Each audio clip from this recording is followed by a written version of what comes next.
Welcome to those of you who are in person, and we probably have a few more listening online tonight than normally. Good to have you here. We're in our third session of Stories for Witness. If you remember our first week, we looked at the story of the Good Samaritan. We called him the neighbor, and that was prompted by a question, who is my neighbor, if you remember? And then he tells the story of the Good Samaritan or the neighbor. Last week, we had a story. I titled it The Friend. It's often called The Friend at Midnight. And it's prompted by Jesus' teaching on prayer. He teaches the Lord's Prayer, and then he tells the story of a friend at midnight that is not very eager to give what his friend is requesting, 3 loaves of bread. So it's a lesser to greater story. How much more is God ready to give us what we ask for than this friend who doesn't even get out of bed finally does to save his own skin, so to speak. So today we're looking at the barn builder or the rich fool. And this is a story that I think most of us are familiar with. It's out of Luke 12. As I just started preparing this, I couldn't help but think of another rich fool in a way. He's a rich fool. And let's see if we can get this going. There's Jesus with his disciples. These are stories told on the way. And there's the rich fool I was thinking of. Ebenezer Scrooge. I did a little research on the Christmas Carol and that character. Ebenezer is actually a Hebrew word from the Old Testament. It means a rock of help. And so he gets a lot of help along the way of his issue of being a Scrooge. The second part of his name, Scrooge, comes from an English word that isn't even used anymore, but it was scrouge. Just take one of those O's out, and it's O-U-G-E, scrouge, which means to squeeze and hold tightly, miserly, holding his funds tightly. So Dickens was very careful in terms of choosing a name for him. But I found it interesting as well to look at his initial description in the first chapter of the book of Ebenezer Scrooge. Oh, but he was a tight-fisted hand, there's that squeeze thing, at the grindstone Scrooge. A squeezing, wrenching, grasping, scraping, clutching, covetous old sinner.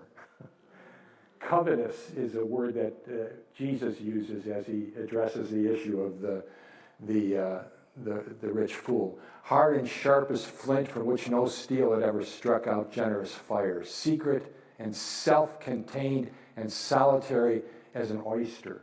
We'll see that same theme of going solo, being alone with yourself, play into the story of the rich fool or the barn builder.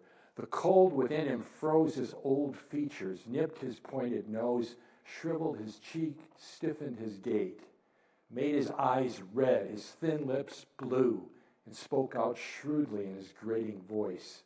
A frosty time was on his head, and on his eyebrows and his wiry chin. He carried his own low temperature always about with him. He iced his office in the dog days and didn't thaw at 1 degree at Christmas. That's a good way to begin thinking about somebody who is totally wrapped up in himself and his wealth, and that's the kind of person we're going to meet. By the way, this is an amazing story. I hadn't looked into this for a while, but 1843 is when the Christmas Carol comes out. You probably might remember that Dickens had come upon hard times. His last couple novels didn't sell very well. His wife was having their 5th child, and he needed to make some money quick. So he writes the Christmas Carol in 6 weeks. And he would go out for long walks and come back and write.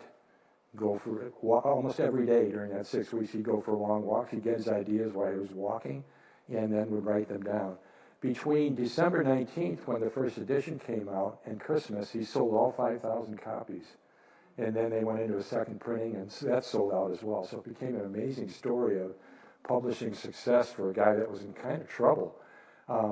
He himself had been working as a child, when he was a child, in the shoe black factory, where they colored leather black, and had a great heart for the victims of the Industrial Revolution in England, as he saw children laboring in the factories and missing school and not being with their parents, the whole treatment of the poor.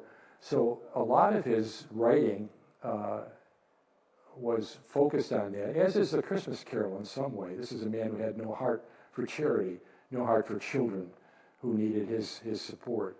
So it's a good place to start, probably, with this story. Okay, yeah, let's take a look at the story itself. Someone in the crowd said to Jesus, "Teacher, tell my brother to divide the inheritance with me." But he said to him, "Man, who made me a judge or arbitrator over you?" And he said to them, "Take care and be on your guard against all covetousness, for one's life does not consist in the abundance of his possessions." And he told them a parable, saying, "The land of a rich man produced plentifully. And he thought to himself, 'What shall I do? For I have nowhere to store my crops.' And he said, 'I will do this. I will tear down my barns and build larger ones, and there I will store all my grain and my goods. And I will say to my soul, Soul, you have ample goods laid up for many years. Relax, eat, drink, be merry.' But God said to him, 'Fool, this night your soul is required of you, and the things you have prepared, whose will they be? So is the one who lays up treasure for himself and is not rich toward God.'" All right, that's the story and its context as well. Now, when we get together, we like to work the narrative platform, and this is a different story form to work because it's not a comedy, it's a tragedy. It doesn't have a happy ending, does it? It has a bad ending. So what's the upsetting the equilibrium? What's the oops? The oops is, say it louder. Okay, what am I going to do with the plenty that the land has yielded for me? What am I going to do with it? That's the oops. And so as we analyze the discrepancy and get deeper and deeper, and really that's all this story does, it gets you deeper and deeper into the discrepancy, is I'm going to talk to myself first, and what I and myself are going to decide is to build bigger barns. And so it goes deeper and deeper, and then there's a surprise ending when suddenly we hear the voice of God coming to this farmer and saying, now your life will be required of you. And we can anticipate the consequences by the statement, "Oh, you'll never know. Who will ever know who gets all of this wealth?" And so the man dies without ever knowing what's going on with his wealth.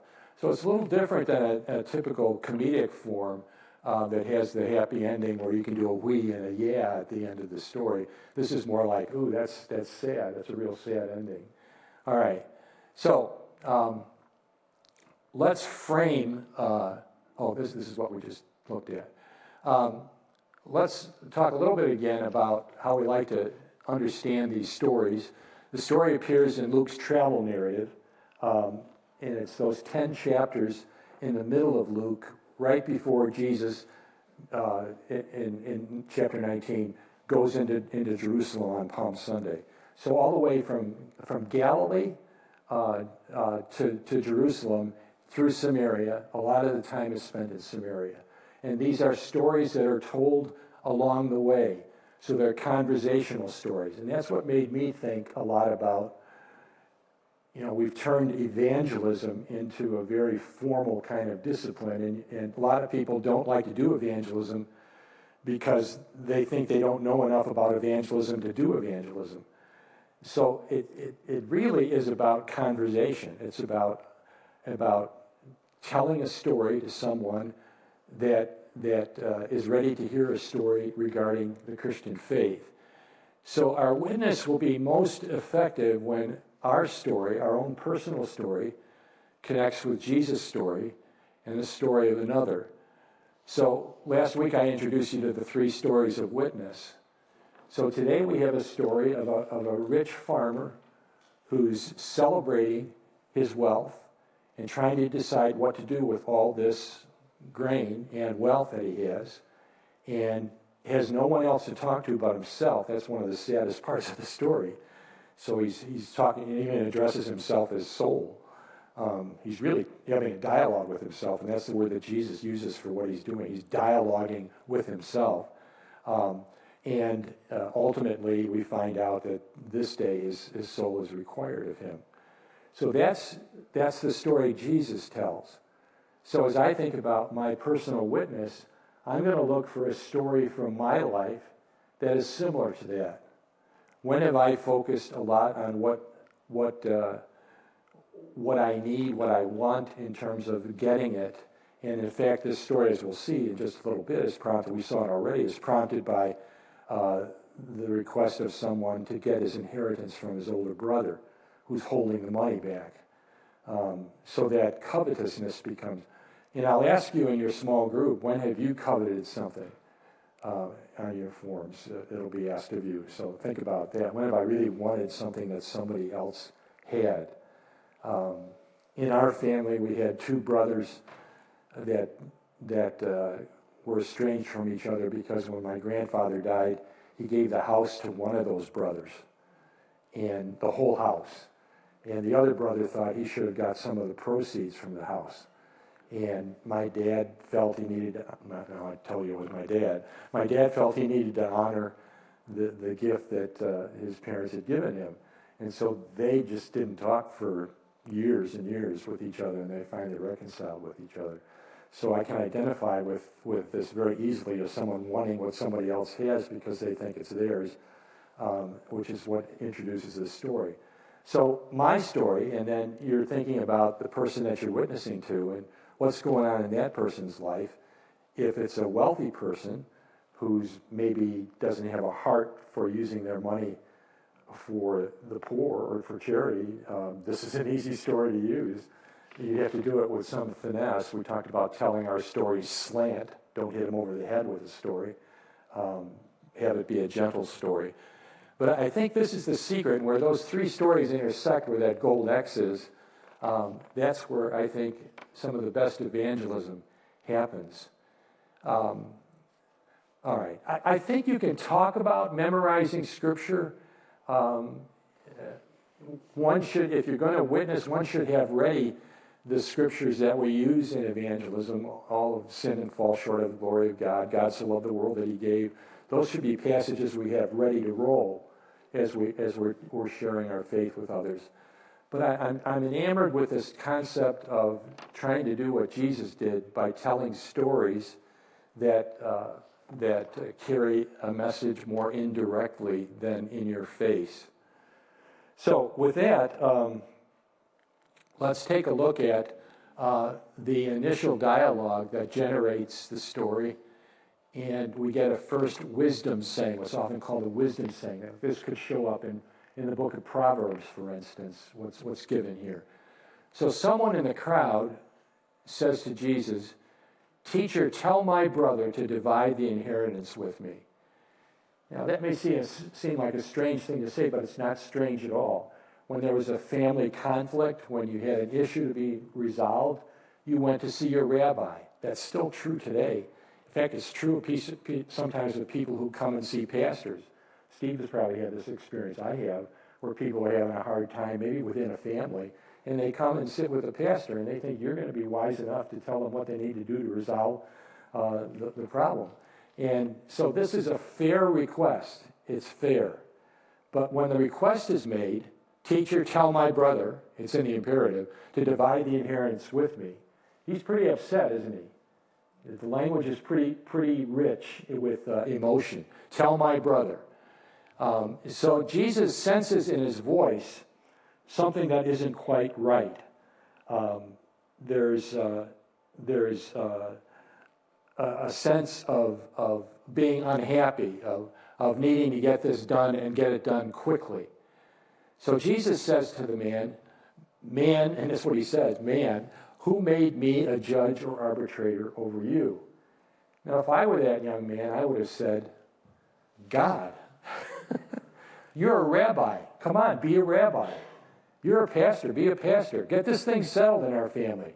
Let's go right now. You and I, Jesus, and we'll visit my brother, and he'll give me the money that I deserve. He's holding out my inheritance. So it's this guy's inheritance. And the older brother's just hanging on to it because all the money was given to the older brother. He held it until he decided to give it out. By the way, there's a wonderful psalm, Psalm 133, how good and pleasant it is when brothers dwell together in unity. And we use that psalm to celebrate when there's a great unity in the church, when we sense our congregation is really whole and well and we take good care of each other and so forth. But the origins of that psalm are probably in this very thing. How good and pleasant it is when two brothers especially living in the same house dwell in unity, because one of them may be holding the inheritance and not sharing it with the other. So that's one of the possible backgrounds of Psalm 133. So Jesus says, man, who made me a judge or arbitrator over you? I did a little research on some of the other versions of this story. One of the Gospels that never made it into the New Testament, because it didn't win itself to the church, and probably shouldn't have, is the Gospel of Thomas. Maybe you've heard of it. This same story is told in the Gospel of Thomas. And what Jesus says to the young man asking for him to intervene is this in the Gospel of Thomas: I'm not here to be a divider. I'm a uniter. I'm a reconciler. So it's a little different take. Who made me a judge or arbitrator over me in the Gospel of Thomas? Which one do we favor? Obviously this one. This is the inspired Word of God, and it made it into the church, won itself to the church by being read in the early services of the church and so forth. So Jesus begs off, and he says to them, he doesn't even address the guy who asked the question. He says to those who are gathered around him, his disciples and others, take care, be on your guard against all covetousness, for one's life does not consist in the abundance of his possessions. So Jesus is the one who raises the issue here of covetousness. So coveting is wanting what another person has to the point where that becomes more important than the person. So I always, in confirmation class, during the Reagan years, dating myself there, they were researching a bomb called the neutron bomb. Does anybody remember that? And the neutron bomb was designed to destroy people, living beings, but leave everything else standing. That's sort of the ultimate statement of coveting. The people can go, but what matters are the things. What matters is my wealth. And what matters is what I covet, what I need. Now, coveting covers 2 of the 10 commandments in the Lutheran and the Catholic Church. We count our commandments differently. Some would say because German Lutherans especially need 2 commandments because they covet so much.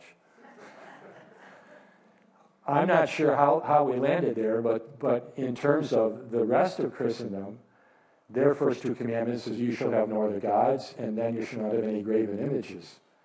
This is the second commandment. We load that second commandment into the first and say we don't need a separate commandment about images. And so we're left falling short on the other end of the commandments. And so we divide the comments on coveting into 2. You shall not covet your neighbor's house, and then you shall not covet your neighbor's wife, all the way down to the donkey and so forth. So we have 2 commandments on coveting. So clearly, coveting, wanting something that someone else has, is a concern out of the gate in the 10 Commandments. And Jesus raises it here because I'm convinced he hears in that man's question a desire to have what his brother is holding. But it's rightfully his, but his brother's holding it. It's a little different twist on coveting. It's his, but it's not his yet, and he wants it now. All right, so that's what sets us up. For one's life does not consist in how many possessions you have, in numbering your possessions. That sets us up for the parable. All right. Then on the other end of the parable, at the end of it, so is the one who lays up treasure for himself and is not rich toward God. And those two are parallel phrases.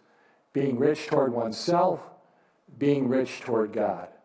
And this is a story then that is about being so rich toward oneself that there's no richness or wealth toward God. So let's take a closer look at the parable now. That's how it's framed. The question, the first wisdom saying, and then this wisdom saying at the end of the parable. All right. I'll keep this up here so that you can see it. This is the whole parable. So let's talk a little bit then about the parable. First of all, Jesus uses indirection, confronting the man who's asked the question slant.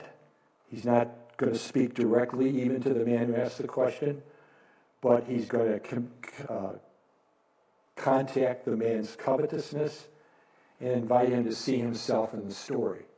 So Jesus, I think, is telling this story for the sake of the young man, right? Because he sees covetousness, he hears covetousness. Jesus has introduced that term to this whole encounter. But he's going to do it in a way that invites the man to identify with the farmer. Do we ever find out if the man does? Does he identify with the farmer? No, we're never told. We're never told what happens with this.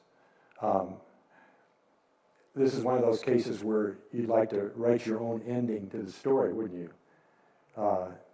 So the man who asked the question responded to Jesus by saying, I'm sorry I pressed so much. I can wait for my brother to give it to me in his own good time. There was covetousness in my heart. Lord, will you forgive me? That's how we would write the story.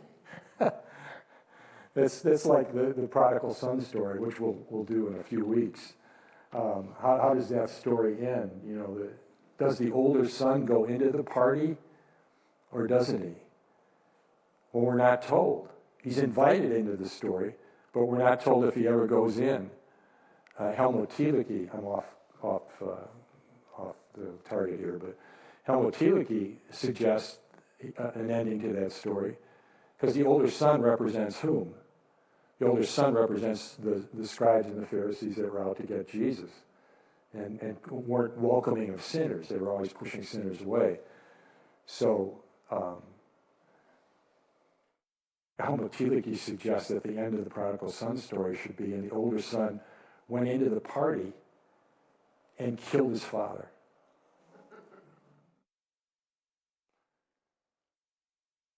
Makes sense? That's what they did to Jesus. No, that's not what Jesus said about the story, but it's fun to write your own endings. I used to do that in classes sometimes, is ask people to write endings to these stories. But this is left open. We never know what happens to this man who raised the issue. Jesus just does not tell us. All right, verse 16. And he told them a parable, saying, the land of a rich man produced plentifully. Now notice how Jesus frames this. He doesn't say there was a rich man who worked hard and was a successful business person and because of that gained a lot of wealth. Where does the wealth come from?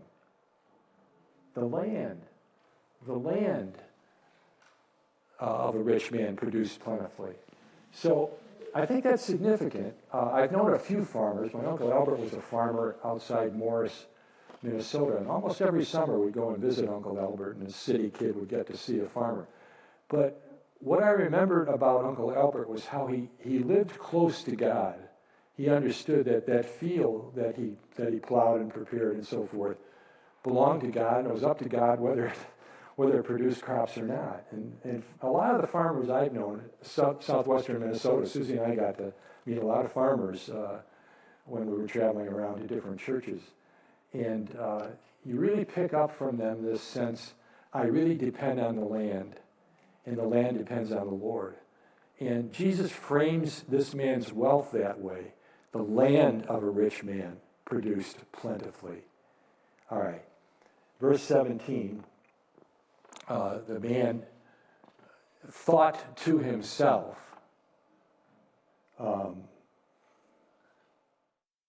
what shall I do? for I have nowhere to store my crops. Now notice that he's utterly alone. What shall I do? He has no one to talk to. Now most people in the ancient world, when you had decisions to make, you got together at the gate of the city or at the village where men gathered, and you kind of, like farmers at a cafe, you kind of floated the idea out. Here's what I'm thinking of doing. What do you think of this? He has no one to talk to. So he's dialoguing with himself, utterly alone. Absent is a community of support. So he begins a series of self-focused statements. He uses I or my 11 times in this very short parable. He first claims owning his crops. Absent is any sense of God's ownership of everything. The earth is the Lord's and the fullness thereof, Psalm 24:1. There's no sense that God owns his land, that it's on loan from God, that he's a steward of that land. That's all gone. It's my crops. So already in verse 17, for I have nowhere to store my crops. Then in verse 18, he says, I'll do this.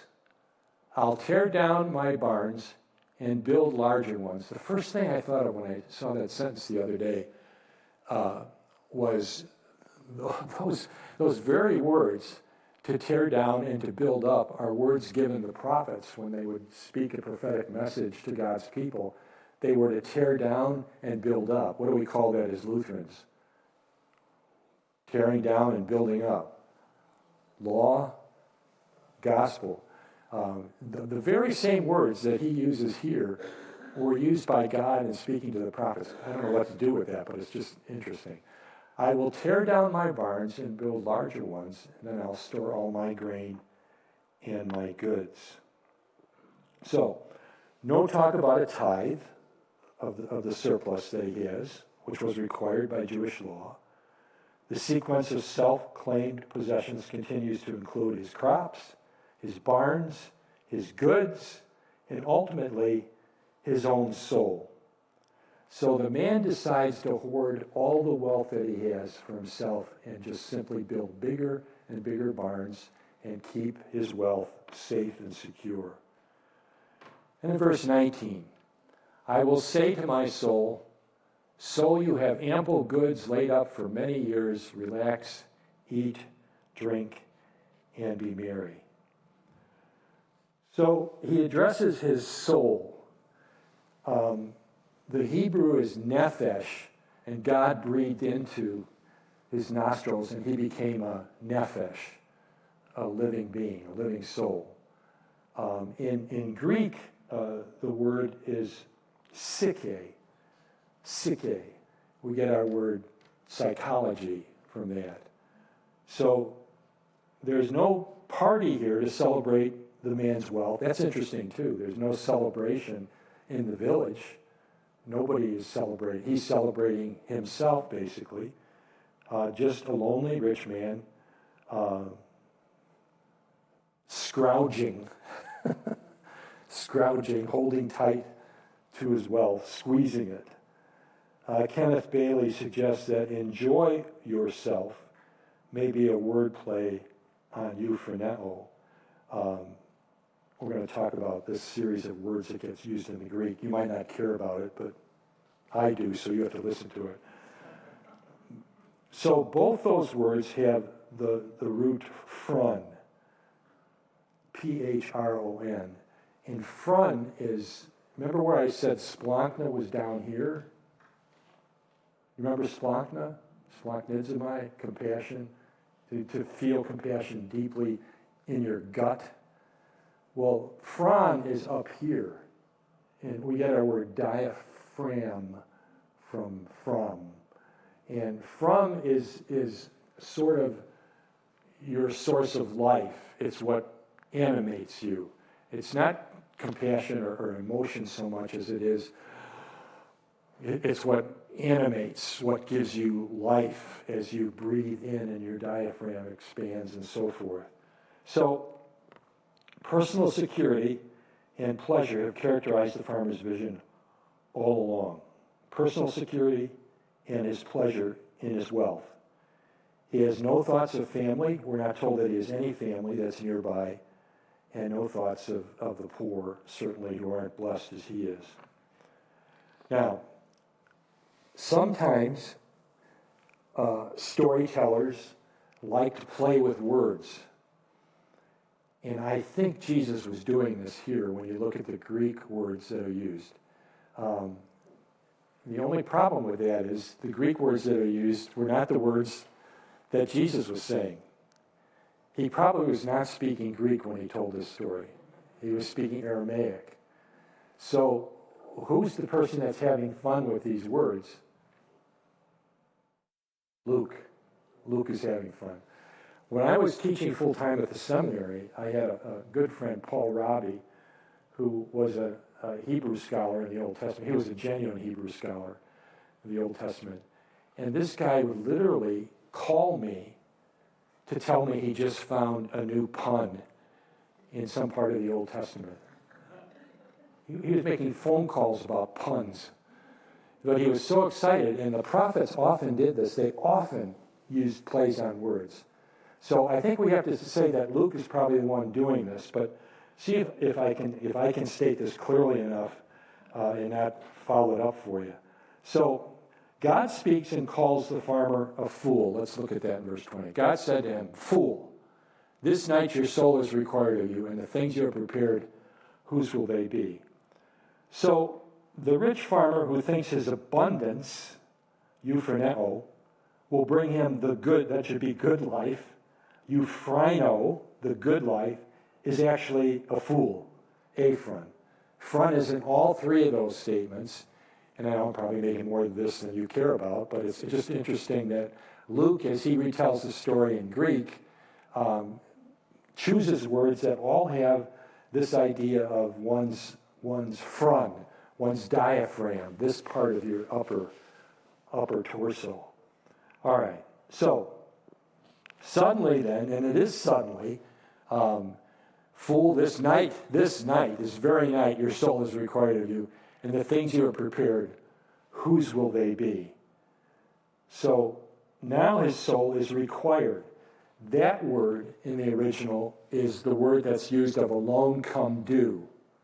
That's significant. Your loan is due. What loan? The loan on your life. Your life. In all of this, all these barns and everything, that was a loan.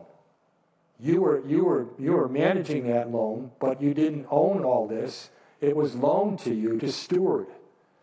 And that's a very specific word that is only used in ancient Greek for a loan that's now required to be paid back. So it's really interesting. The word itself tells us that all along, everything he thought was his was not.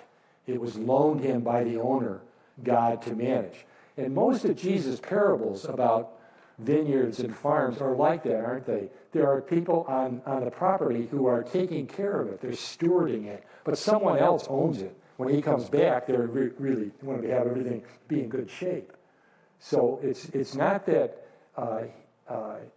that he ever owned anything, but that it was on loan to him. All right. So he'll never know who gets the inheritance. So that the inheritance then, that's the word that was used originally by the man who asked the question, will you intervene and help me settle this because my brother has my inheritance? This is what happens if you take covetousness, squeezing your money and holding on to it so seriously that there's simply no inheritance left as far as you know. You'll never know who gets the goods. And the way the story reads, I'm not sure the guy ever even had a will. He seems really alone in this story. So I'm not sure there's even a thought about family, who gets the goods when I die. It was more the idea in verse 19, relax, eat, drink, be merry, enjoy the benefits of being such a successful farmer. All right. So we're going to look at some art pieces on this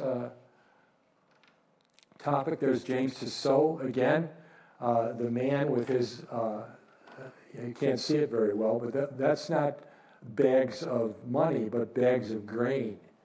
And he's dialoguing with himself. But notice overhead, do you see it in the background? The angel of death ready to come and take him.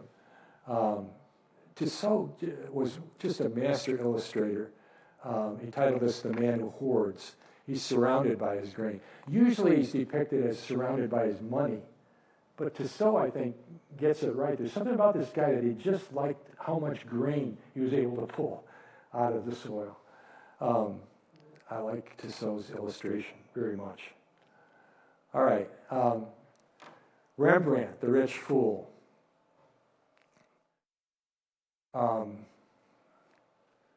Rembrandt here is a little later than Caravaggio. But if you know Caravaggio, he was known for his tenebrism. Tenebrae means darkness. And Caravaggio came up with this wonderful use of darkness and light sources that you weren't sure where all the light is coming from, but it lights up what he wants to have lit. And Rembrandt definitely adopts the tenebrism of Caravaggio. I should have put a Caravaggio painting up there to show you it. But where is the light coming from here that seems to be almost ultra bright? A candle, right? He's got a candle, and it's kind of hidden from your sight, which is classic tenebrism. Where is the light coming from? And look at all the light that's there. There is something else that I wanted you to see. I think I might have highlighted it.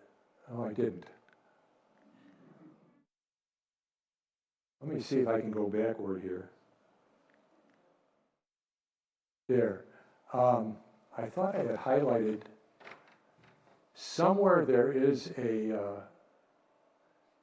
hourglass.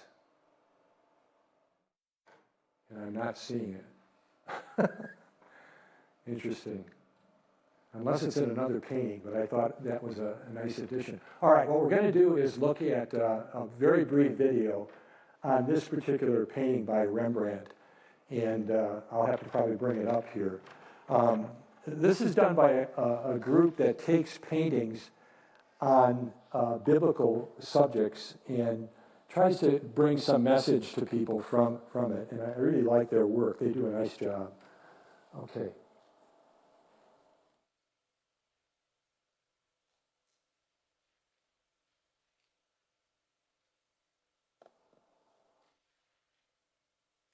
I don't know what that is. Amen.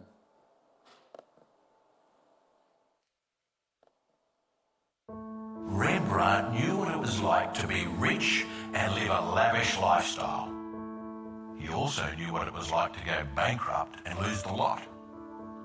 He painted the parable of the rich fool, which now hangs in the Berlin Museum.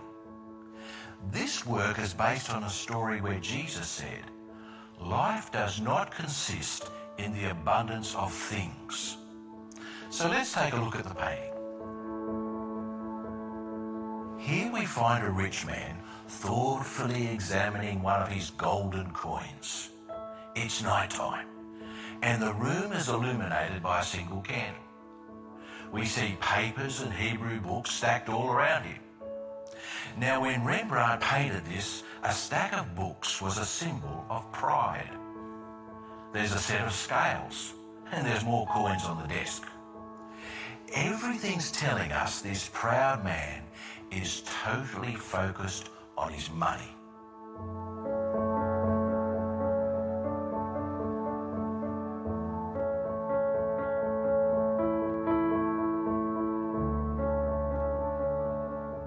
So let's delve into the story.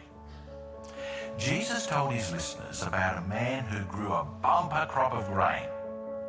The trouble was, he had nowhere to store it. So instead of helping other people, he decided to build bigger barns. Then he could have years' worth of grain. He could retire. In this story that Jesus told, there are 11 references to how this rich fool focused on himself. He said, "What shall I do since I have no room to store my crops. Jesus said, "You fool. Tonight you'll die, and who'll get your money then?" Then the clincher.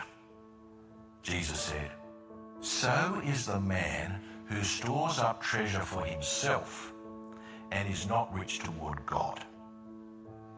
So what does it mean to be rich toward God? The Bible says, "Command them to do good, to be rich in good deeds, and to be generous and willing to share." It's no wonder Augustine said the rich fool didn't realise the bellies of the poor were much safer storerooms than his barns. So what's the key message of this painting? Be content. It's much better to give than gather. After all, once you die, money's of no use. But living for God and helping other people, well, that's worth everything.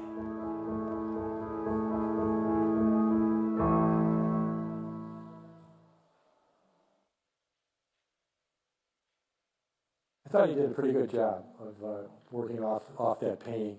Here's one by Eugene Bernand, titled "The Rich Fool," Swiss artist, pencil drawing. And you can see him there in his case with his money bags. And then he also did this accompanying piece, now deceased. And those two go together pretty well, I think. "I will rebuild my barns." This is by an anonymous Russian artist. And you can see the old barns right in the center of the painting, and then they're bringing the grain to the new barns, not made of wood, but stone, over here. And again, what's missed very often in this painting is the upper left-hand corner. If you look closely, you can see God up there, and he is saying,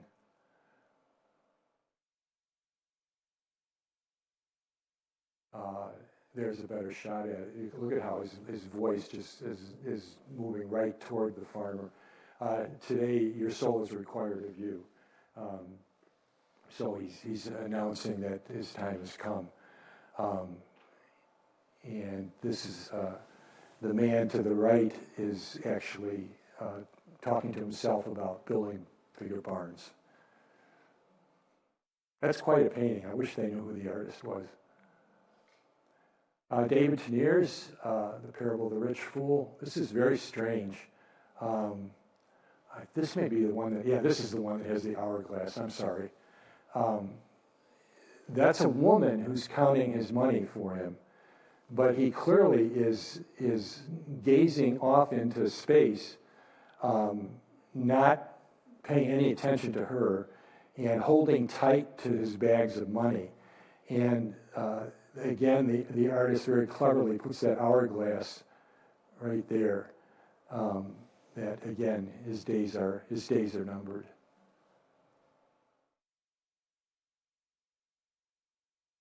And we looked at Jancknecht's paintings before, and here again you can see the rich man on the left, the angel of death coming for him, a needy child that's ignored, and a family that's blessed to be together as family. And a lot of the signs of wealth encircling the very contemporary painting.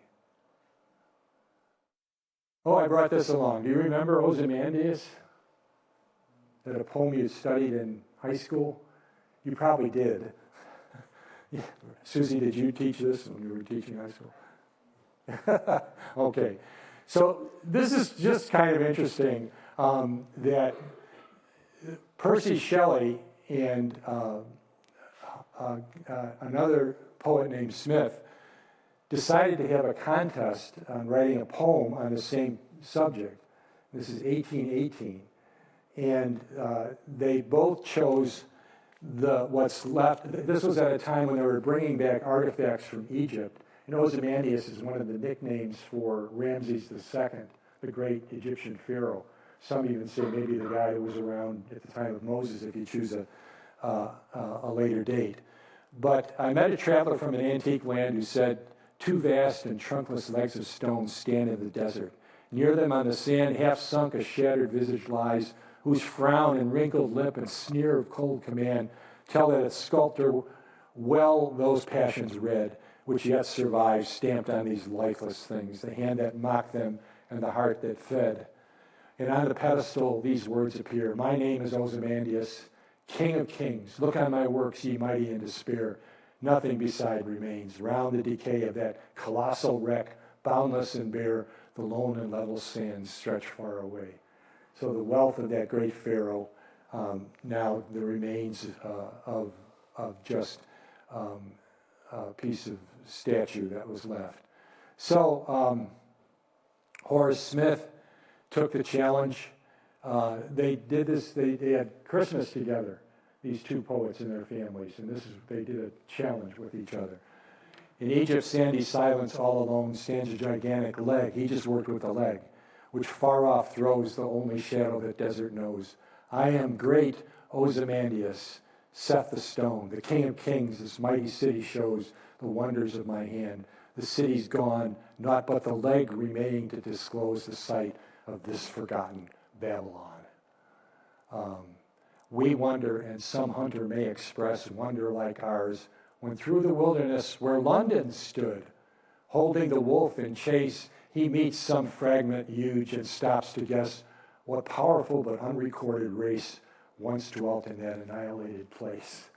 So just the sense of life is ours while we have it, but I always kind of get sad when I read that most Americans today don't know the first names of their great-grandparents. Do you know the first names of your great-grandparents? You do. I know one or two of those, but I don't know them all. So just that death presents a challenge in terms of what lives on after us. And certainly our work is one way that we get life beyond ourselves. In your small group, you're going to look at two purposes for our work. One is so that we're not a burden on someone else, but the other is to make enough money to be able to help the poor. That's out of the New Testament. And so that lives on after us. We just said goodbye to a staff person at Feed My Starving Children. I'm on the board there. And we gave her a plaque that said during her tenure of 12 or 13 years, 3 billion meals were served to hungry children. And she can look at that plaque and know that long after I'm gone, that's a difference that my wealth made in terms of living beyond my own time. All right, not to be missed. Absent in the farmer's deliberations, any reference to God. Never mentions God. Also missing is any concern for distributive justice, which includes helping the poor. Ambrose comment, the rich man had storage available in the mouths of the needy. I think our guy, the art piece, mentioned that. The rich man owns neither his abundant wealth, nor does he own his soul. His soul itself, his being, his person, is on loan from God. He doesn't own himself. James 1:9-11 warns, let the lowly brother boast in his exaltation, and the rich in his humiliation, because like a flower of the grass, he will pass away. For the sun rises with its scorching heat, and withers the grass, its flower falls, its beauty perishes. So will also the rich man fade away in the midst of his pursuits. And then being rich toward God, which is what Jesus talks about at the end of the parable, is the whole idea, seek ye first the kingdom of God, right, and his righteousness, and all these what? Things. All these things we covet and we want so much. Those things will come, but seek first the kingdom and his righteousness. All right. Here a depiction. Who needs to hear this story that we might know? Those who are driven by the need to acquire more and more money or goods. Do you know people like that? That their life seems to be based on how much can I get? The one with the most toys, what? One who, okay. All right. Find themselves alone with their wealth. Being wealthy can make one very lonely, as in the case of this farmer. Have created a God irrelevant to their business. So if they have a God, it's God over here and my business is over here. And I never put the two together. I never work for God in my business. Define their identity by what they own. I am what I own. Are narcissistic with no thoughts for others or for the poor. I don't want to characterize the rich because yet Jesus did say, what did he say about the rich? It's easier for a camel to go through the eye of a needle than for a rich person to enter the kingdom of heaven. But it doesn't mean that a rich person can't get into heaven. It just means, on the one hand, a rich person has challenges that most of us don't face in terms of materialism and so forth. But on the other hand, there are passages, for instance, to whom much is given, much is expected. So that you could say, and we're going to say it, that rich people have a special place in God's kingdom because they're able to really extend God's kingdom by helping the poor and others. All right. Take homes as we hit the road with Jesus here. Inside our noble instincts can be dangerous temptations to evil. Noble instincts, I want to get this settled with my brother, I want to get my inheritance. Jesus, help me out with that. But inside of that was a temptation toward covetousness, and Jesus picked it up and works with that. It's what the devil loves to do, is just go for something that's really kind of harmless and almost even good. Go to my rabbi and ask him to settle a dispute between me and my brother. But underneath it is a temptation to covetousness. Our wealth and our souls are on loan from God, required of you. The love of money is the root of all kinds of evil. Not money, but the love of it leads to all kinds of evil. And the wealthy, as I said earlier, have a special calling in the kingdom.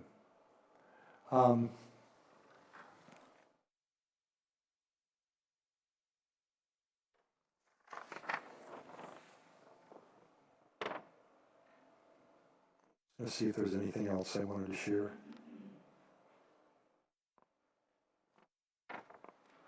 Yeah, I think that's it. So in your groups, you'll be asked to look at other passages that are similar to this one that help complement it, I think, in many ways.